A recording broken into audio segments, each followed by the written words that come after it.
Halo teman, kembali bersama aku Rizky Nurfitri. Di video kali ini aku membahas kegiatan aku di tempat kerja baru atau tempat praktik baru. Karena sebelumnya aku ada di bagian gefäßchirurgie atau allgemein chirurgi atau operasi. Dan sekarang aku kerja atau aku praktik di onkologi. Jadi kayak yang pasien-pasien yang punya tumor atau kanker dan lain sebagainya. So, selamat menyaksikan.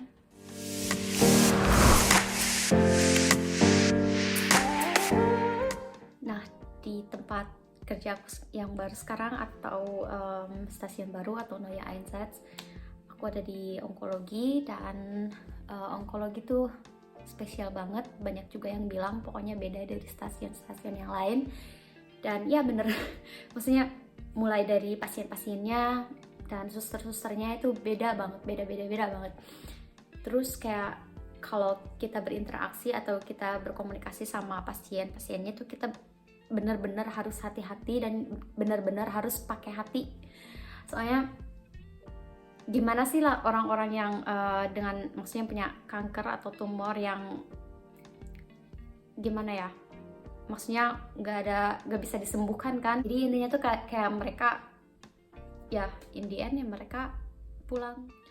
Terus yang bikin aku stres itu apa ya, nggak tahu, mungkin karena aku harus adaptasi sama suster-susternya atau entah emang kayak gitu. Soalnya mereka tuh lebih seneng kerja sendiri gitu, tanpa bilang, Rizky coba kamu kesini terus lihat nih aku lagi gini lagi ini. Dan terus mereka tuh kayak ngejelasin, ini pas di stasiun aku sebelumnya ya. Terus gimana ya, mereka tuh nggak kayak Rizky tolong ini, tolong itu, tolong ini. Enggak, jadi kayak kalau aku gak nanya ya nggak ada kerjaan. Jadi bener-bener harus nanya atau inisiatif sendiri gitu. Tapi ya aku mau inisiatif juga mau kayak gimana gitu. Soalnya kan nggak ada yang ngejelasin ininya harus naruh di mana atau aku harus ngelakuinnya kayak gimana dan bla bla. Soalnya emang beda. Terus kadang kalau aku tanya ke suster A kayak kamu butuh bantuan nggak, terus dia bilang kayak enggak, coba deh tanya ke suster B. Terus aku nanya, kamu butuh bantuan nggak? Enggak, coba deh tanya ke suster A. Terus kata aku, nggak ada kerjaan gitu kan. Ya gimana ya. Terus kalau pause gitu, kalau istirahat ya kita makan bareng kan. Diam-diaman ya aku nanya basa-basi kegiatan di stasiun ini. Ya mereka jelasin, ya udah kayak mereka tuh gak gimana ya, gak nanya balik gitu. Kayak mereka tuh ya siap kan interesse atau kayak aku nggak tertarik sama kamu gitu. Terus kayak gitu, ketahu deh, beda banget. Terus aku ceritakan ke doi, terus kata dia, ya kalau emang orang-orangnya kayak gitu ya udah sih, katanya nggak usah apa ya, nggak usah jadi temen, nggak usah temenan gitu katanya, profesional aja kerja katanya gitu, sibuk aja sama diri sendiri, sibuk aja sama pasien-pasiennya katanya, terus sibuk aja sama kerjaan yang emang kamu harus kerjakan gitu. Tanya kamu harus ngapain terus langsung pergi katanya gitu, kamu juga gak harus berteman kan sama mereka katanya. Terus dari sana oke. Terus ini juga cuma sebulan kan, ya sebulan bertahan lah gitu. Ya nggak tahu deh, ini pokoknya di stasiun ini aku nggak ngerasa begitu happy gitu. Kalau di stasiun sebelumnya kan kayak aku selalu semangat berangkat kerja dan selalu semangat ngelihat kolegin ngelihat suster-susternya, terus semangat ke pasien-pasiennya. Nah kalau di sini tuh kayak datang kerja ya sepi gitu, terus pasiennya juga nggak banyak gitu kan. Terus kayak apa ya, aku pernah ngelakuin kesalahan. Waktu itu kegiatannya itu kita harus nge-order makanan mereka kan, kayak buat sarapan, makan siang, dan makan malam. Nah, kebiasaan aku di stasiun sebelumnya kalau nanyain apa yang mau mereka makan, aku ya cepet aja kayak, halo, aku cuma mau nanya gitu, buat besok makan siang kamu mau makan apa, menunya ini. Terus gimana sarapan, in ordnung, sarapan baik-baik aja, mau ada yang dirubah atau ada Wunsche, maksudnya ya Wunsche. Terus makan malam gimana, baik-baik aja atau ada yang mau dirubah, bla bla bla. Udah gitu. Dan pas aku ngelakuin di stasiun ini, terus aku nanya kayak gitu, kayak agak cepat. Terus kebetulan si suster, salah satu susternya ada di sana, dan kayak mereka negor ke aku, katanya, Rizky, kamu nggak bisa dong, katanya, datang langsung nanya ada ini, terus udah balik, apa sih maksudnya, keluar.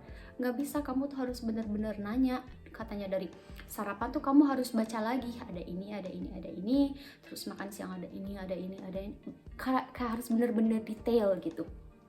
Soalnya apa ya, orang-orang bukan orang, maksudnya ya pasien-pasien di sini tuh katanya susah banget buat makan, katanya gitu. Oh, kata aku gitu. Jadi bener-bener aku harus belajar ya. Ya belajar komunikasi pakai hati, terus kayak pelan-pelan, terus ya kayak gitu. Ya kebiasaan aku kan kalau sama pasien tuh ya friendly aja gitu, dibawa santai aja. Dan ya, aku baru tahu sama pasien-pasien yang ya punya ngerti, kita harus benar-benar komunikasi yang baik gitu sama mereka. Terus baru beberapa hari di sana, aku udah ngeliat 2 orang yang meninggal. Itu kayak gimana ya? Itu benar-benar baper banget gitu. Maksudnya susah ngejelasinnya sih.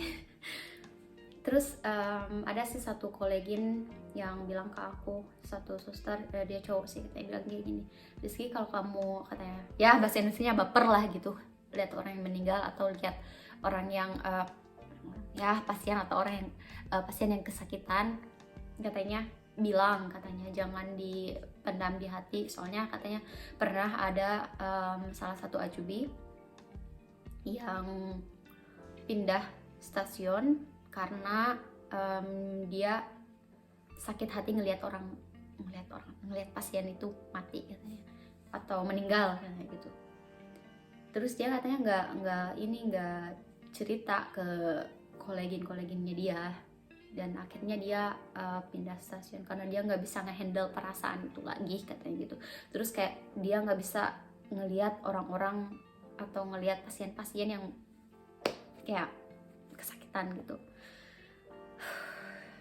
Ya kalau udah ngomongin soal kanker itu sumpah sakit hati banget kalau udah ngomongin kayak gitu. Soalnya kita ada pelajaran etika kan, tapi etikanya itu kadang lebih ke religius gitu, lebih ke ya. Terus kayak kita bahas soal diagnosa atau penyakit yang mematikan. Dan ya contoh ceritanya banyak banget soal kanker, dan ya gitu. Ya ngomongin soal kanker, temennya doi, dia masih muda, dia seumurannya doi, 23 tahunan lah. Terus kayak dia punya kanker, dia tahu punya kanker, tapi ya dia enjoy sama hidupnya.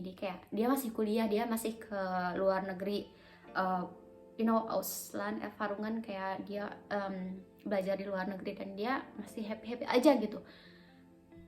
In the end kayak bulan Juli dia nge-text doi, katanya, ya aku mau pamitan, katanya, aku sekarang ada di rumah sakit dan mungkin di dalam beberapa hari dia ya kayak pulang gitu, kayak ya pamitan gitu intinya. Ya itu. Terus yang bikin shock atau yang aku inget itu ada seorang nenek. Di stasiun sebelumnya aku udah ketemu dia sih. Dia waktu itu udah dioperasikan. Terus kayak harus ke stasiun sana. Terus hari itu dia ada kunjungan dari anaknya dia.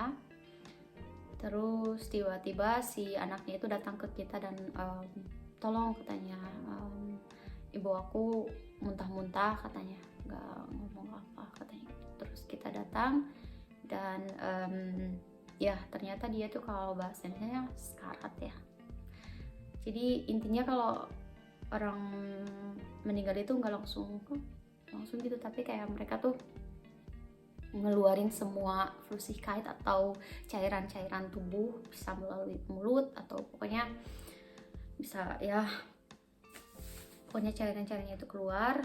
Dan udah itu aku juga langsung manggil dokter, tapi kebetulan dokternya nggak ada di sana. Tapi emang udah takdirnya sih, kayak ya ampun, aku kayak ngelihat orang sekarang terus langsung mati gitu, langsung meninggal, kayak ya susah sih. Terus aku kayak di sana aku shock banget, terus si susternya minta tolong ke aku kan, terus aku kayak terus untungnya si susternya itu ngerti kan, Rizky itu nggak apa-apa kok katanya, itu normal. Ya gitulah, pokoknya di stasiun ini aku baper banget. Tapi ya beberapa minggu lagi aku out, maksudnya ya selesai. Nah yang beda dari stasiun ini tuh dari ubagabe atau penyerahan. Kalau di stasiun sebelumnya kan ya penyerahan di atas meja gitu, normal-normal aja. Nah kalau di sini ubagabe itu harus di depan pasiennya atau di depan ruang pasiennya gitu. Setelah ubagabe dari pasien ke pasien, kita melakukan ubagabe lagi karena selalu dibagi 2 bagian kan. Jadi kayak si B nggak tahu soal si A dan si A nggak tahu soal si B, jadi kita melakukan lagi ubagabe dari A sampai Z lagi di ruang istirahat atau di ruang stasiun gitu. Terus di sini juga waktu kerjanya itu sedikit beda.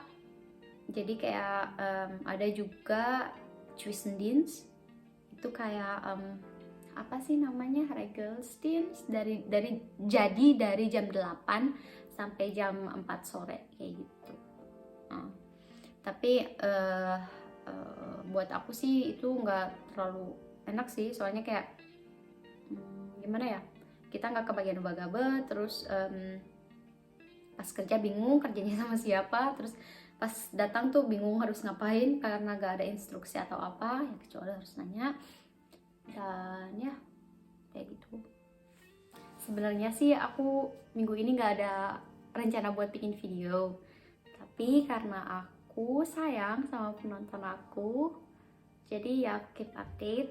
Dan aku mau berterima kasih sebanyak-banyaknya buat kalian yang setia nonton video aku dari video pertama sampai sekarang, gak ada bosennya, dan sekarang masih nonton di sini. Makasih banyak. Dan buat yang baru atau buat yang baru lihat video ini, makasih juga udah ngeluangin waktu buat nonton video aku. Dan ya makasih banget buat support kalian yang udah subscribe, yang udah like video aku, yang udah nonton video aku. Ya sekarang ini aku masih sibuk sama ini itu, dan akunya juga agak stres, dan akunya juga agak stuck, kayak aku nggak kepikiran konten apa yang harus aku upload. Dan ya akhirnya aku mutusin tempat praktek aku yang sekarang gimana. Kalau kalian ada saran atau kalau ada pertanyaan, jangan sungkan buat tulis di komen. Dan ya kayaknya untuk video kali ini itu aja. Maaf kalau aku sedikit dramatik. Ya pokoknya masih banyak udah nonton. Aku upload video setiap hari Minggu. Dan buat yang baru please subscribe. Buat yang udah subscribe makasih banyak. Jaga kesehatan kalian, jaga kesehatan mental kalian, dan sampai jumpa di video berikutnya. Dah.